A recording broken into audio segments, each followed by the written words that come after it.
voy a pedirles que busquen el libro de los Hechos, capítulo 4, del 32 en adelante, y vamos a seguir con el capítulo 5. Hechos, capítulo 4, 32, y vamos a hacer la lectura del capítulo 5 también, varios de los versículos. Eso es. Mientras tanto van saliendo los pequeños.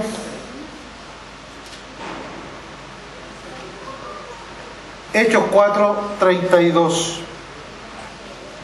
Dice la Escritura, la palabra de Dios, la Biblia: y la multitud de los que habían creído era de un corazón y un alma, y ninguno desea hacer suyo propio nada de lo que poseía, sino que tenían todas las cosas en común. Y con gran poder los apóstoles daban testimonio de la resurrección del Señor Jesús, y abundante gracia era sobre todos ellos. Así que no había entre ellos ningún necesitado, porque todos los que poseían heredades o casas las vendían y traían el precio de lo vendido y lo ponían a los pies de los apóstoles, y se repartía a cada uno según su necesidad. Entonces José, a quien los apóstoles pusieron por sobrenombre Bernabé, que traducido es hijo de consolación, levita, natural de Chipre, como tenía una heredad, la vendió y trajo el precio y lo puso a los pies de los apóstoles. Pero cierto hombre llamado Ananías, con Safira su mujer, vendió una heredad y sustrajo del precio, sabiéndolo también su mujer, y trayendo solo una parte, la puso a los pies de los apóstoles. Y dijo Pedro: Ananías, ¿por qué llenó Satanás tu corazón para que mintieses al Espíritu Santo y sustrajeses del precio de la heredad? Reteniéndola, ¿no se te quedaba a ti? Y vendida, ¿no estaba en tu poder? ¿Por qué pusiste esto en tu corazón? No han mentido a los hombres, sino a Dios. Al oír Ananías estas palabras, cayó y expiró. Y vino un gran temor sobre todos los que lo oyeron. Y levantándose los jóvenes, lo envolvieron y sacándolo lo sepultaron. Pasado un lapso como de 3 horas, sucedió que entró su mujer, no sabiendo lo que había acontecido. Entonces Pedro le dijo: dime, ¿vendisteis en tanto la heredad? Y ella dijo: sí, en tanto. Y Pedro le dijo: ¿por qué convinisteis en tentar al Espíritu del Señor? He aquí a la puerta los pies de los que han sepultado a tu marido, y te sacarán a ti. Al instante ella cayó a los pies de él y expiró. Y cuando entraron los jóvenes, la hallaron muerta, y la sacaron y la sepultaron junto a su marido. Y vino gran temor sobre toda la iglesia y sobre todos los que oyeron estas cosas. Y por la mano de los apóstoles se hacían muchas señales y prodigios en el pueblo, y estaban todos unánimes en el pórtico de Salomón. Hasta ahí voy a dejar la lectura de la palabra del Señor. Fuerte la lectura, ¿verdad? Muy fuerte la palabra de nuestro Dios. Este capítulo 4 tiene algunas palabras que son claves para que nosotros podamos entenderla, podamos captar de cuál es el sentido de la Escritura, cuál es el sentido de lo que los hermanos están queriendo compartir a través del escrito del libro de los Hechos. ¿Qué es lo que Dios quiere decirnos? Fíjense que uno de los hechos importantísimos está en una oración apostólica, en la oración del apóstol Pedro, quien en el versículo 24 del capítulo 4 dice: habiéndose oído, alzaron unánime la voz, allí guiados por Pedro, y dijeron: soberano Señor, tú eres el Dios que hiciste el cielo, la tierra, el mar y todo lo que en ellos hay. Fíjese la palabra con la cual Pedro y los hermanos hacen la oración: soberano Señor, soberano Señor. Hemos dicho en múltiples ocasiones, y yo he repetido este concepto, tal vez más allá de lo razonable para algunos, pero yo insisto en repetirlo, que soberano significa que Dios hace lo que quiere. que Dios hace lo que quiere, con quien quiere, cuando quiere, a la hora que quiere, porque a Él se le ocurre y nadie tiene que andar pidiéndole explicaciones. Dios es soberano, Jesucristo es soberano. Él es el Señor y Él hace lo que quiere, cuando quiere y como quiere. Y en la oración, en el versículo 24, el pueblo parte diciendo: Dios, tú eres soberano, tú eres el Señor, tú eres el que hace todas las cosas, tú eres el que sabe hacer todo, y no tienes por qué pedirnos permiso a nosotros de la grandeza de tu poder, de la grandeza de lo que tú haces. Y dice la Escritura que cuando el pueblo reconoció que Dios, el Señor y Jesucristo son el soberano de siempre, dice la Escritura que cuando terminaron de orar, el versículo 31, y cuando hubieran orado, el lugar en que estaban congregados tembló y todos fueron llenos del Espíritu Santo y hablaban con denuedo la palabra de Dios. De temblores nosotros sabemos.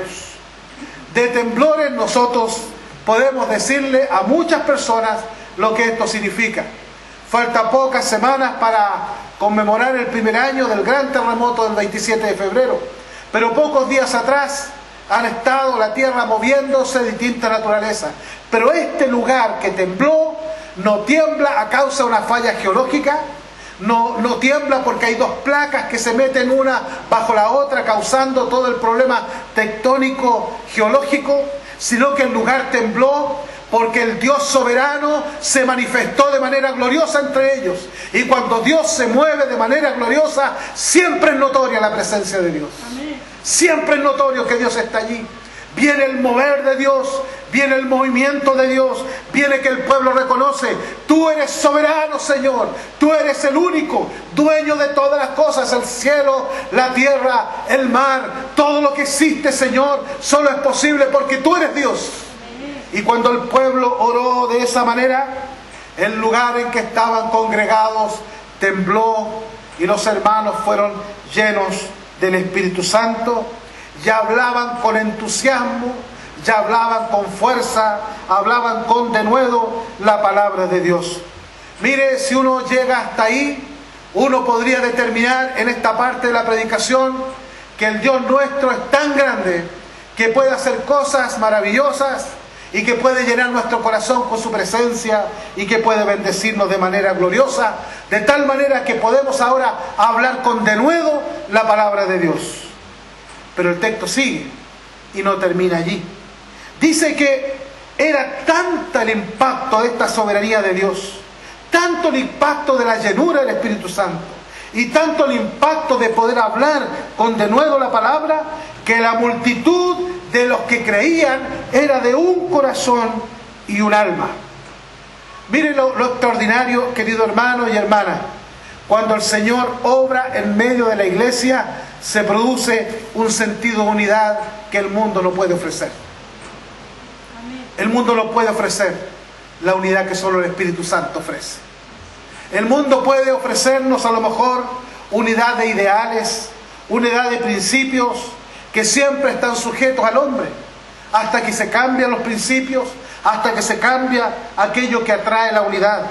Pero la Escritura nos dice a nosotros que cuando el Dios Santo, soberano, y su Espíritu se mueve en medio de su pueblo, entonces eso produce unidad en los que han creído. Y los que han creído llegan a tener un corazón y un alma.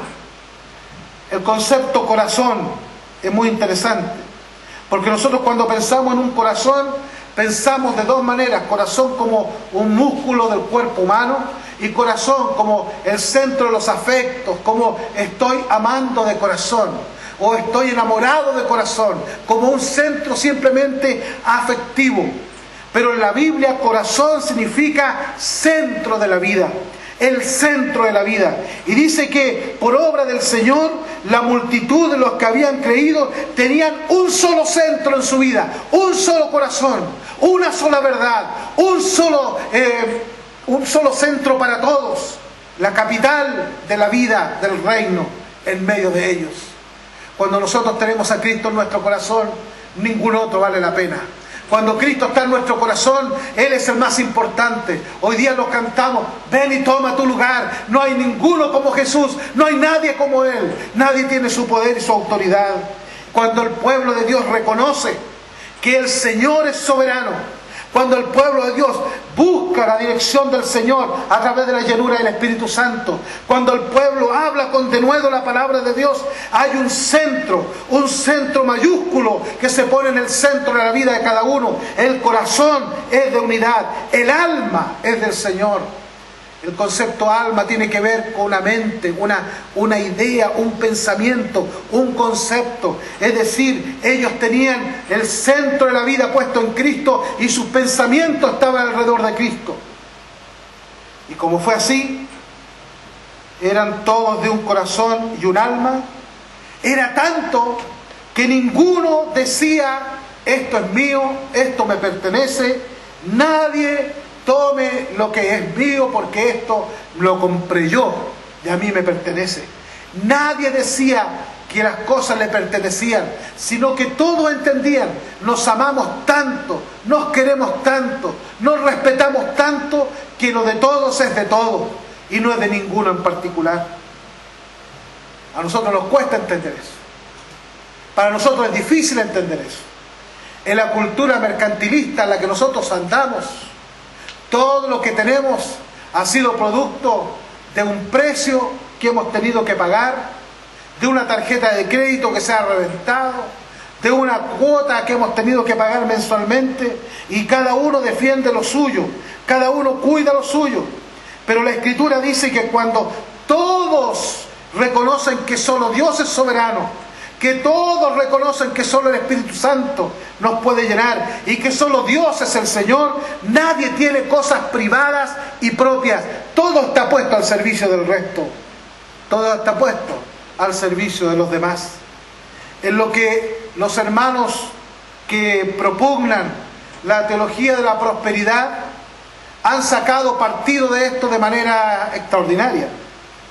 Yo diría de manera que no es aconsejable.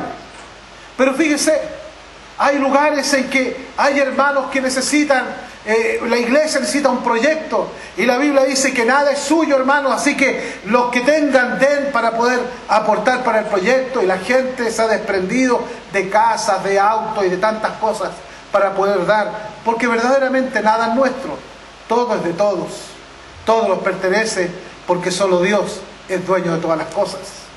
Pero fíjese, el día de ayer, uno de los chicos que tocó con nuestros jóvenes el día lunes, el grupo que, quiero decir, aprovecho este instante para decir que fueron realmente una tremenda bendición para nosotros. Tocaron muy hermoso, fueron ministradores de la palabra a través de la música. Realmente queremos dar gracias a Dios por nuestros ministros de música y que Dios les bendiga y les siga prosperando y les siga llevando adelante. No se le vaya el humo a la cabeza, sino que se le vaya el orgullo a la cabeza para el Señor. El orgullo del Señor solamente, la gloria de Dios. Mire lo que quiero decir. Aquí esto nadie decía lo suyo, y un joven ayer lo decía. Nosotros teníamos los equipos malos del templo, y decía él, y entonces sacamos cuenta, nos reunimos los líderes y dijimos, hermanos, hay que cambiar todos los equipos.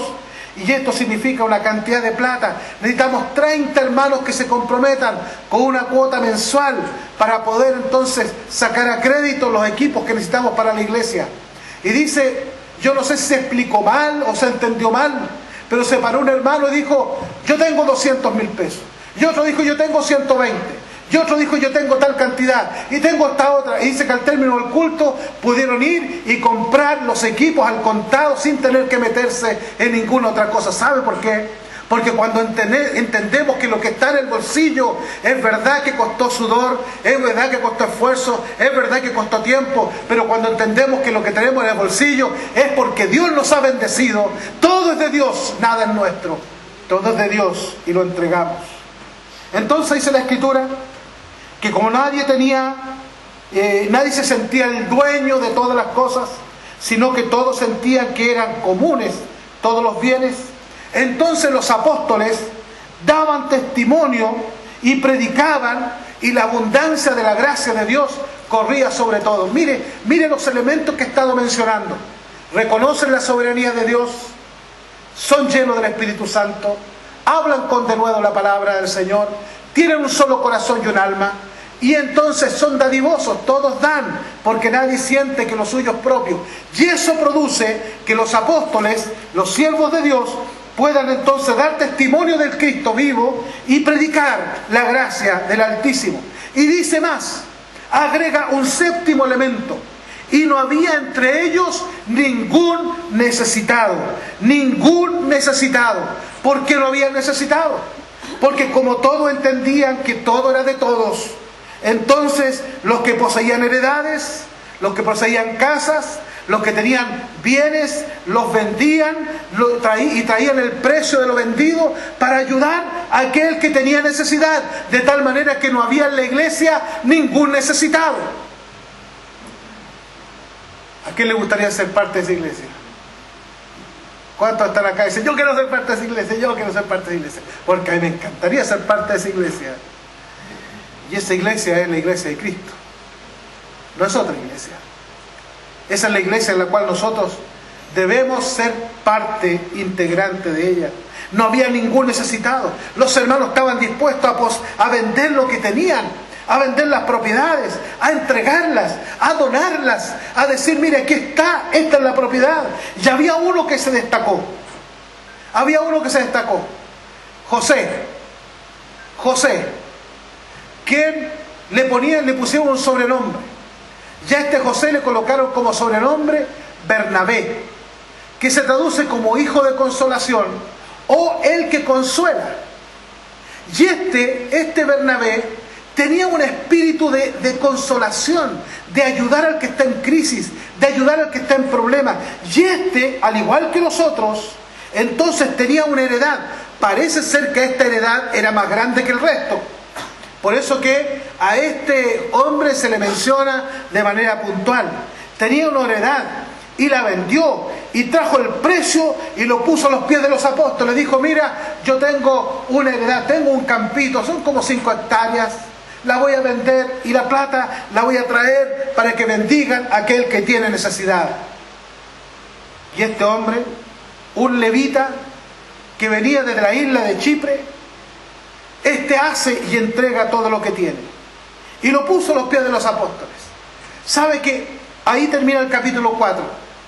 Y seguramente al terminar el capítulo 4 hay un lapso en que seguramente José, como los demás que daban y ofrendaban y entregaban de todo, debe haber sido reconocido por los demás. Mira, el hermano José, que fue y vendió todo lo que tenía y lo trajo. Hoy este hermano se ha entregado con todo. Mira, seguramente este hermano dio todo lo que tenía y aún dio con todas sus fuerzas porque es un consolador.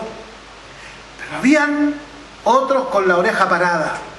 Aquellos que les gustan los aplausos. Aquellos que les gusta que lo reconozcan. Aquellos que tienen un espíritu orgulloso. Aquellos que a veces están en la iglesia, pero lo que espera es que la iglesia viva y se mueva de acuerdo a lo que ellos son o lo que ellos hacen. No hay enlazos de amor de ese tipo de hermanos. Pero por si acaso alguna vez hubiera, la palabra nos dice a nosotros que un hombre llamado Ananías, casado con su idónea llamada Zafira, ellos mirando cómo eran reconocidos, cómo eran vistos los que traían las ofrendas, ellos también quieren ser personas a los cuales los demás miren con cierta admiración. Ellos quieren pararse adelante, ellos quieren traer la ofrenda y que los demás lo vean. Entonces se ponen de acuerdo y dicen, mira, vamos a vender esta propiedad que tenemos. Pero ¿cómo? Ni tonto vamos a dar todo para la iglesia.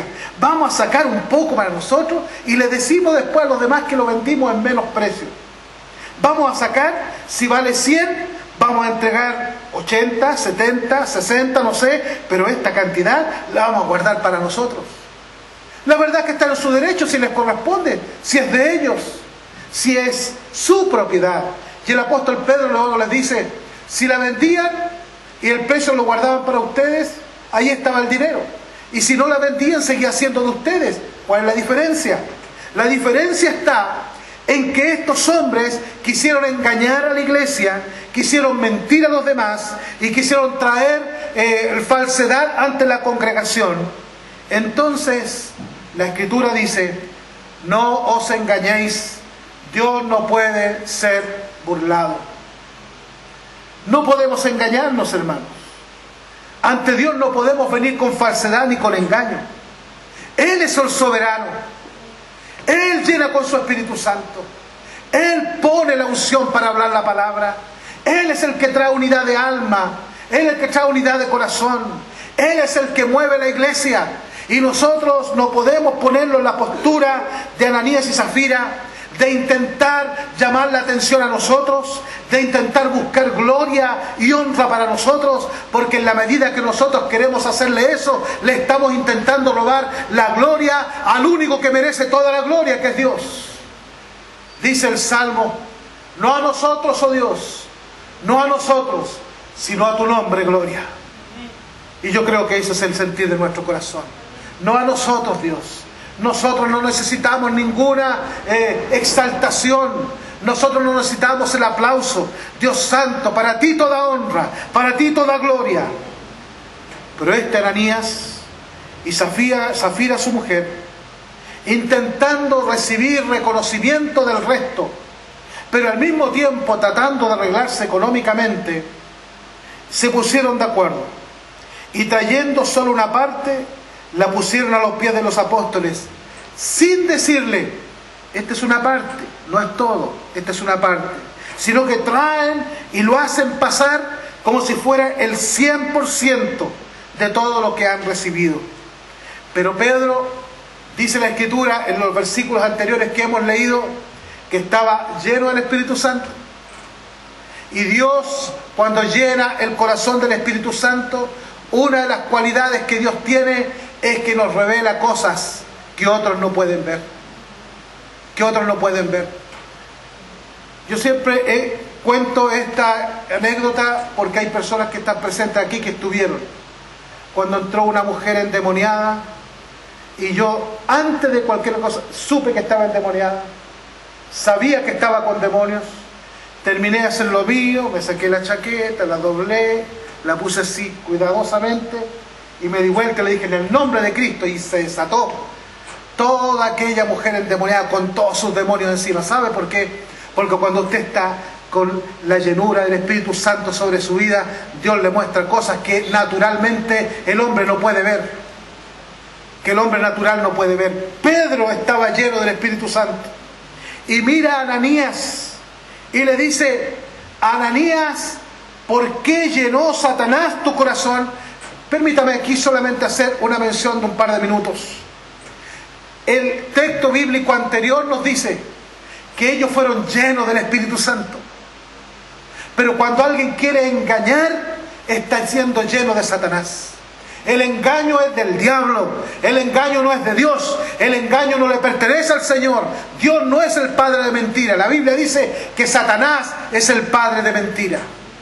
Y Pedro mira y le dice: ¿por qué llenó Satanás tu corazón para que mintieses al Espíritu Santo y sustrajeses del precio de la heredad? Mire lo que dice la expresión: y sustrajeses del precio de la heredad. No le dice y sustrajeres el precio, sino del precio. Sustrajeres una parte. Y al oír Ananías las palabras, cayó y expiró. Al rato llega la mujer, y lo mismo, también mintiendo, también engañando. Y cuando el apóstol Pedro le dice: ¿por qué conviniste en tentar al Espíritu Santo?, ella cayó y expiró, y murieron. Queridos hermanos, hermanas queridas, lo que Dios quiere darnos es glorioso. Lo que Dios quiere darnos es maravilloso realmente. Él quiere que le reconozcamos como soberano. Él quiere llenarnos del Espíritu Santo. Él quiere poner palabras en nuestra boca. Él quiere poner unidad de corazón. Él quiere darnos unidad de alma. Él quiere darnos un sentido único. Él quiere llevarnos y conducirnos en bendición. Pero nuestras mentiras, nuestros engaños, nuestras falsedades, nuestras hipocresías, nuestras faltas hacen que en vez de traer vida traigamos muerte. Y yo sé que nosotros queremos la vida, no la muerte. Ninguno aquí ha caído hasta este momento desmayado y muerto por haber mentido al Espíritu Santo. Pero estoy seguro que muchos en su hogar han vivido, o tal vez están viviendo, o han pasado crisis tremendamente grandes. En vez de ser llenos del Espíritu, se han llenado de la mentira del diablo. En vez de depender del soberano Dios, han dependido de los aplausos. En vez de depender de la gracia de Dios, han dependido del reconocimiento de otros. Ya han puesto cara y rostro e imágenes y se han hecho sentir como cristianos. Pero la verdad es que están como Ananías y Zafira, trayendo al altar lo que Dios no está dispuesto a recibir. ¿Cuántos de nosotros estamos en el borde de la muerte? En el borde de caer muertos por faltarle a Dios. ¿Cuántos de nosotros estamos en el borde? Allí estamos en el filo del cuchillo, a punto de caer a la muerte por haber intentado engañar a Dios. Pero no os engañéis, Dios no puede ser burlado. Todo lo que el hombre sembrare, eso también cosechará, dice la Escritura. Dice el Salmo 139, Señor, y si en el Seol hiciere estrado, allí estás tú. Y si yo, Señor, fuere allá en la inmensidad de las estrellas, tú estás en ese lugar. Nadie puede engañar a Dios. Nadie puede engañar a Dios. Nadie puede faltarle a Dios. Porque dice la Escritura, la paga del pecado es muerte. Es decir, cuando nosotros hacemos lo que Dios no quiere, cuando mentimos, engañamos, faltamos en nuestra vida espiritual, cuando ponemos solo un evangelio de caritas, de rostros, un evangelio falso, un evangelio mentiroso, la verdad es que el resultado es muerte. Y la muerte significa simplemente resultado de dolor. Cuando nosotros le faltamos a Dios, viene dolor a nuestra casa, viene dolor a nuestra vida, viene dolor a nuestras familias, viene dolor en nuestro trabajo, en nuestra economía, en nuestra salud, viene dolor. Cuando le faltamos a Dios, caímos, expiramos, quedamos tirados ahí en el suelo. Pero cuando reconocemos que Él es el soberano Señor y somos llenos del Espíritu Santo, entonces nuestro corazón, nuestra alma y nuestro hablar glorifican a Dios, exaltan a Dios. Y dice el texto bíblico que después que este matrimonio de mentirosos murieron, vino un gran temor sobre la iglesia y sobre los que oyeron estas cosas y dijeron, con Dios no se juega, con Dios no se juega. Permítame decírselo hoy día con toda claridad, con Dios no se juega. ¿Lo cree? Con Dios no hay chiste. Con Dios no es broma. Con Dios es todo o nada. Con Dios no es a media.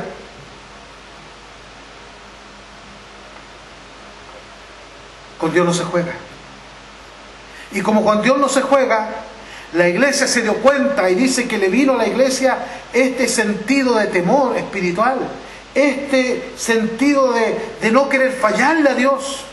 Y ellos estaban allí en la iglesia, y aún los de afuera de la iglesia tienen que haber escuchado esto. Y como la iglesia volvió otra vez a la dependencia de Dios, a la llenura del Espíritu, a la unción de lo alto, por mano de los apóstoles, se hacían muchas señales y muchos prodigios en el pueblo, y estaban todos unánimes en el pórtico de Salomón. ¿Sabe una cosa que le pedí al Señor hace poco tiempo atrás? Señor, enséñanos lo que es unanimidad. Porque la Biblia dice que cuando el pueblo estaba unánime, el Espíritu Santo vino sobre la iglesia. Dice que cuando estaban unánimes los presos, Pedro y Juan, fueron liberados. Dice que cuando estaban unánimes el lugar en que estaban tembló. Dice que cuando estaban unánimes los apóstoles, los siervos de Dios, podían actuar con poder y autoridad. ¿Qué necesidad más grande tenemos de la unanimidad de Dios? Unanimidad se traduce de dos maneras. En el español, unanimidad viene de un ánimo. Todo en el mismo ánimo. Todos con el mismo ánimo. Todos pensando solo en el Señor, queriendo el Señor. Pero la palabra original griega significa todos con una misma mente. Que es más que un ánimo. ¿Quién es el que llena tu mente, hermano? ¿Quién llena tu mente? ¿Quién llena tus pensamientos? Si Cristo llena tus pensamientos, tú estás unánime conmigo, porque yo quiero que Él llene mis pensamientos. Si nosotros dos estamos llenos de nuestros pensamientos del Señor, eres unánime con el que está a tu lado, que también está lleno del pensamiento de Dios, y luego con el otro. Pero no puede haber unanimidad si estamos aquí hoy día gozando y viendo de la alabanza al Señor, y gozando la alabanza al Señor, y llegamos para ver algunas películas subidas de tono, que hasta el televisor se pone medio rojo. O empezamos a ver algunas cosas que no son las más convenientes. O empezamos a escuchar todos los chistes de doble sentido. Mientras más garabato mejor, mientras más insulto mejor. O empezamos a hacernos de esos jueguitos de la oficina, del trabajo, que tienen más suciedad que bendición. Hermanos, o somos o no somos. O estamos o no estamos. No podemos ser solo una parte para el Señor y el resto lo guardo para mí. O Él es el dueño y soberano de toda mi vida, o no es nada. Pero no podemos estar con que Él es el dueño y soberano, pero hay cosas que yo me las guardo para mí y que no espero que Él meta sus manos en nada. Dice la Escritura que entonces, por la mano de los apóstoles, se hacían señales y prodigios en el pueblo, y estaban todos unánimes en el pórtico de Salomón. ¿Cuánto lo que estamos acá reconocemos que el Señor es soberano? ¿Cuánto lo que estamos acá queremos ser llenos del Espíritu Santo? ¿Estamos seguros de que estamos dispuestos a hablar con denuedo, con énfasis, con fuerza, lo que el Señor pone en nuestro corazón? ¿Está usted listo para decir: Señor, hazme de un corazón con mi hermano, hazme de un alma con mi hermano, con mi hermana? ¿Está usted dispuesto a decir: Señor, todo lo que tengo lo pongo a tus pies, todo lo que tengo, Señor, lo pongo ante ti? Señor, si he de quedarme sin nada, me quedo sin nada, porque tú nunca me dejarás sin nada. Tú siempre velarás por mí. Señor, yo te doy todo. ¿Cuántos de nosotros estamos dispuestos a eso? Pero sobre todo, ¿cuántos de nosotros estamos dispuestos a dejar la mentira de una vida espiritual dividida entre el Señor y Satanás? O somos del Señor o somos de Satanás. Pero Cristo no comparte el corazón con nadie. No comparte su obra con el demonio. Dice la Escritura: no os unáis en yugo desigual, porque ¿qué comunión tiene Cristo con las tinieblas? ¿Qué comunión tiene Cristo con Satanás? No hay ninguna comunión. Y si no hay comunión, ¿por qué nosotros entonces dejamos que exista en nuestra vida esta comunión? Tiempo para el Señor y tiempo para el enemigo. O somos del Señor o no somos del Señor. Pero no se puede de otra manera. Hermanos y hermanas, vamos a orar al Señor. Y yo quiero que mientras oramos usted piense lo siguiente: ¿cuántas cosas pasan en su vida? ¿Cuántas cosas han pasado en su familia, en su matrimonio, con sus hijos, en su economía, en su salud, que son el resultado de no haber puesto todo a los pies de Cristo? ¿Cuántas cosas las estamos restando en vez de ponerlas a los pies de Cristo? Cuando traemos a los pies de Cristo, hay bendición y hay gloria. Padre nuestro, perdona, Señor. Perdóname, Dios, personalmente. Perdóname, Dios. porque no siempre, no todo el tiempo, tengo mi mente y mi corazón puestos en la llenura del Espíritu Santo. Y Señor, y eso trae y ha traído dolor y tristeza, Señor, a mi propia vida, a mi propia familia y a mis propios hermanos.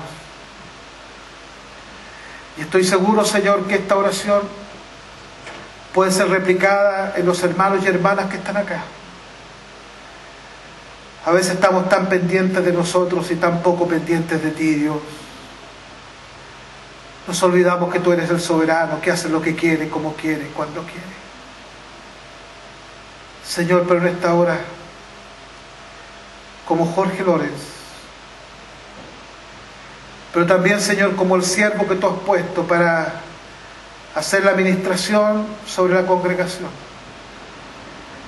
te pido que me perdones y te pido que nos perdones. Si hay alguno más que está allí orando, Señor, pidiendo perdón, porque como dice tu palabra, solo por tu misericordia no hemos sido consumidos, solo por tu gracia, Señor, aún respiramos. Pero ¿cuántos de nosotros, tal vez, Dios, hay más razones que Ananías y Zafira para estar muertos? Y sin embargo nos has conservado la vida. En esta hora, Dios, en esta hora, pedimos perdón, Señor. Yo te pido perdón. Invito a mi hermano, a mi hermana, que usted allí, si tiene razón por la cual pedir perdón a Dios, pida perdón a Dios. Dígale a Dios, perdóname. Perdóname, Señor. Perdóname, Dios.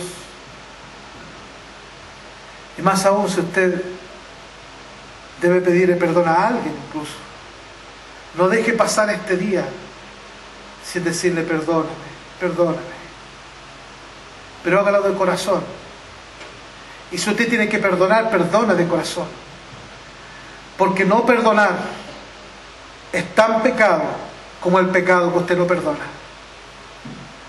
Cuando usted no perdona, usted te está poniendo de parte del pecado y no de parte del Dios que perdona. Pídale al Señor perdón.